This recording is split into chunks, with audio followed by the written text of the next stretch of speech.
जो पुरुष सुख तथा दुख में विचलित नहीं होता और इन दोनों में संभाव रहता है, वह निश्चित रूप से मुक्ति के योग्य है। कर्म वह फसल है जिसे इंसान को हर हाल में काटना ही पड़ता है, इसलिए हमेशा अच्छे बीज बोए ताकि फसल अच्छी हो। जो लोग भक्ति में श्रद्धा नहीं रखते, वे मुझे पा नहीं सकते। आथ वे इस दुनिया में जन्म मृत्यु के रास्ते पर वापस आते रहते हैं। मैं धरती की मधुर सुगंध हूँ, मैं अग्नि की ऊष्मा हूँ, सभी जीवित प्राणियों का जीवन और सन्यासियों का आत्मसंयम भी मैं ही हूँ। वह जो सभी इच्छाएं त्याग देता है और मैं और मेरा की लालसा और भावना से मुक्त हो जाता है, उसे शांति प्राप्त होती है। मेरे लिए ना कोई घृणित है ना प्रिय, किंतु जो व्यक्ति भक्ति के साथ मेरी पूजा करते हैं, वो मेरे साथ हैं और मैं भी उनके साथ हूँ। मनुष्य को जीवन की चुनौतियों से भागना नहीं चाहिए और न ही भाग्य और ईश्वर की इच्छा जैसे बहानों का प्रयोग करना चाहिए। मनुष्य को परिणाम की चिंता किए बिना, लोभ लालच बिना एवं निस्वार्थ और निष्पक्ष होकर अपने कर्तव्यों का पालन करना चाहिए। जिस तरह प्रकाश की ज्योति अंधेरे में चमकती है, ठीक उसी प्रकार सत्य भी चमकता है। इसलिए हमेशा सत्य की राह पर चलना चाहिए।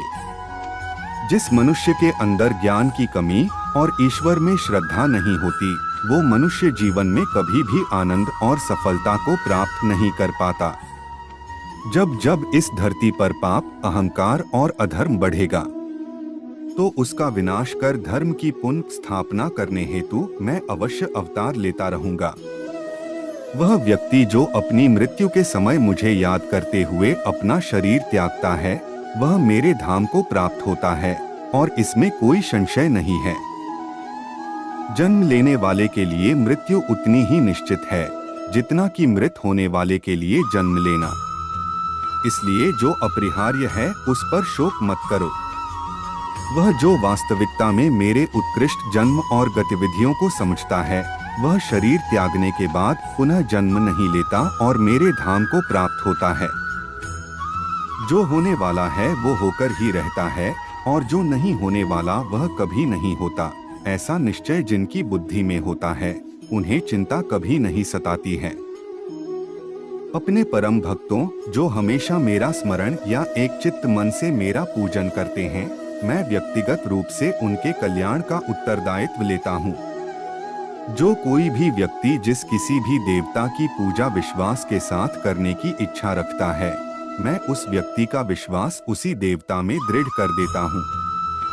अच्छे कर्म करने के बावजूद भी लोग केवल आपकी बुराइयां ही याद रखेंगे, इसलिए लोग क्या कहते हैं इस पर ध्यान मत दो, तुम अपना कर्म करते रहो। मानव कल्याण ही भगवत गीता का प्रमुख उद्देश्य है। इसलिए मनुष्य को अपने कर्तव्यों का पालन करते समय मानव कल्याण को प्राथमिकता देना चाहिए। इतिहास कहता है कि कल सुख था, विज्ञान कहता है कि कल सुख होगा, लेकिन धर्म कहता है कि अगर मन सच्चा और दिल अच्छा हो तो हर रोज सुख होगा। क्रोध से भ्रम पैदा होता है, भ्रम से बुद्धि व्यग्र होती है, जब बुद्धि व्यग्र होती है तब तर्क नष्ट हो जाता है। जब तर्क नष्ट होता है तब व्यक्ति का पतन हो जाता है।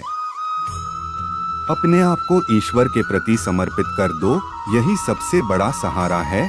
जो कोई भी इस सहारे को पहचान गया है, वह डर, चिंता और दुखों से आजाद रहता है। मनुष्य को अपने कर्मों के संभावित परिणामों से प्राप्त होने वाली विजय या पराजय, लाभ या हानि, प्रसन्नता या दुख इत्यादि के बारे में सोचकर चिंता से ग्रसित नहीं होना चाहिए।